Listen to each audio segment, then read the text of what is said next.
Assalamualaikum warahmatullahi wabarakatuh.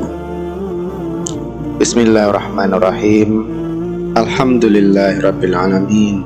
Allahumma salli wa sallim wa barik ala sayyidina Muhammad wa ala ali sayyidina Muhammad. Ikhwah fillah rahimakumullah.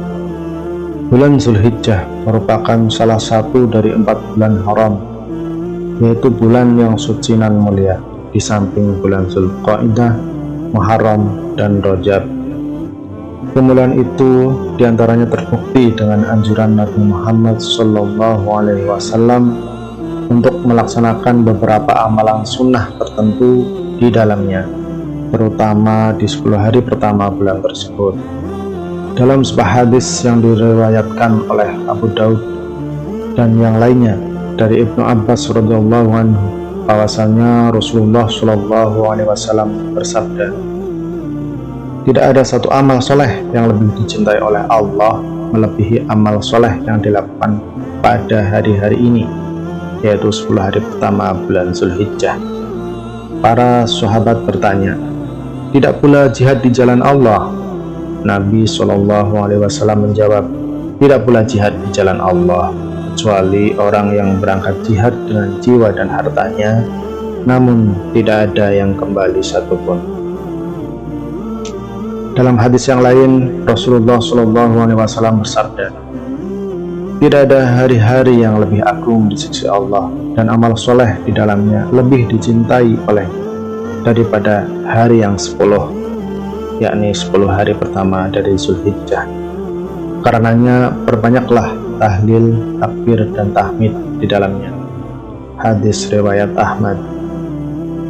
Bagi kita yang dikaruniakan kesehatan namun belum dikaruniakan kemampuan dan kesempatan untuk menunaikan ibadah haji ke Baitullah di bulan Zulhijjah ini, jangan berkecil hati. Kita bisa melakukan beberapa amalan yang disunahkan Rasulullah SAW.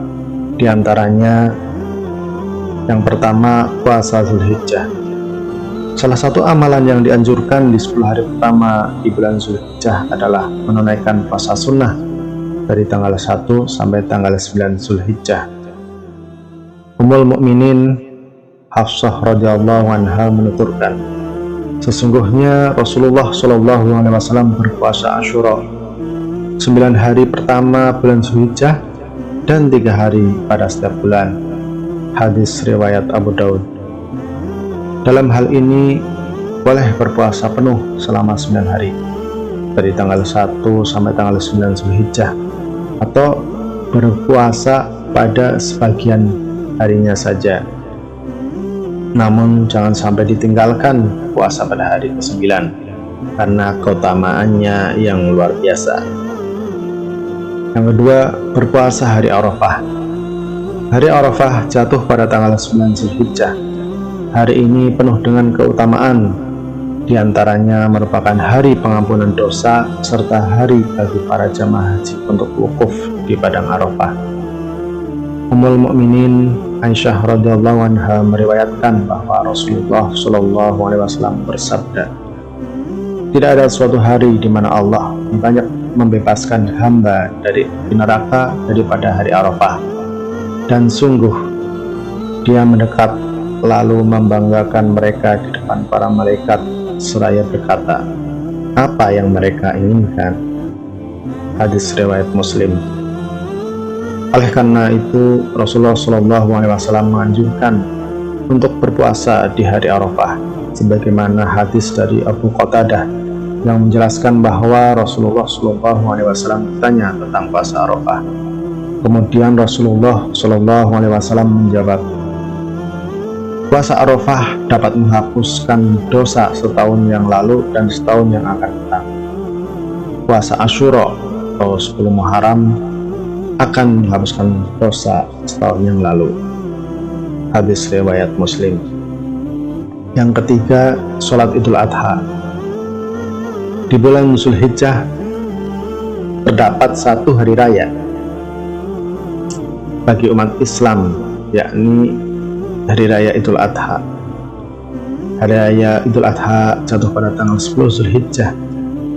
Pada hari raya Idul Adha tersebut, kita juga disunahkan melaksanakan sholat sunnah 2 rakaat secara berjamaah pada pagi hari setelah terbitnya matahari, yakni sholat Idul Adha.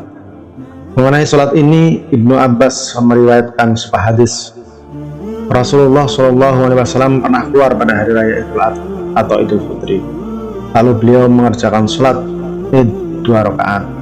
Namun beliau tidak mengerjakan sholat qabliyah maupun ba'diyah. Hadis riwayat Bukhari wa Muslim. Yang keempat adalah berkurban. Idul Adha juga kerap disebut Idul Kurban atau Hari Raya Kurban. Hal ini karena Hari Raya Idul Adha identik dengan ibadah kurban. Ibadah kurban dilakukan pada tanggal 10 Zulhijjah dan hari tasyrik atau tanggal 11, 12, dan 13 Zulhijjah. Amalan ini disunahkan sebagaimana ajaran Nabi Ibrahim alaihissalam. Berkurban termasuk ibadah yang disyariatkan oleh Allah SWT, sebagaimana firman-Nya, "Fasholli lirabbika wanhar." Maka dirikanlah sholat karena Tuhanmu dan berkurbanlah. Quran Surat Al-Kautsar ayat 2. Abdullah bin Umar berkata, Rasulullah SAW tinggal di Madinah selama 10 tahun dan beliau selalu berkurban. Dalam sebuah hadis riwayat Bukhari, Rasulullah SAW bersabda, barang siapa yang menyembelih kurban sebelum sholat Idul Adha, maka ia berarti menyembelih untuk dirinya sendiri. Barang siapa yang menyembelih setelah sholat Idul Adha, maka ia telah menyempurnakan manasiknya dan ia telah melakukan sunnah kaum muslimin. Dalam hadis lain yang diriwayatkan Imam Ahmad dan Majah, Rasulullah SAW bersabda, barang siapa mendapatkan kelapangan tetapi tidak berkurban, maka janganlah dia mendekat tempat sholat kami. Dan yang kelima, taubat. Pada bulan Zulhijjah ini kita juga ditekankan untuk bertaubat dari berbagai perbuatan dosa atau kemaksiatan.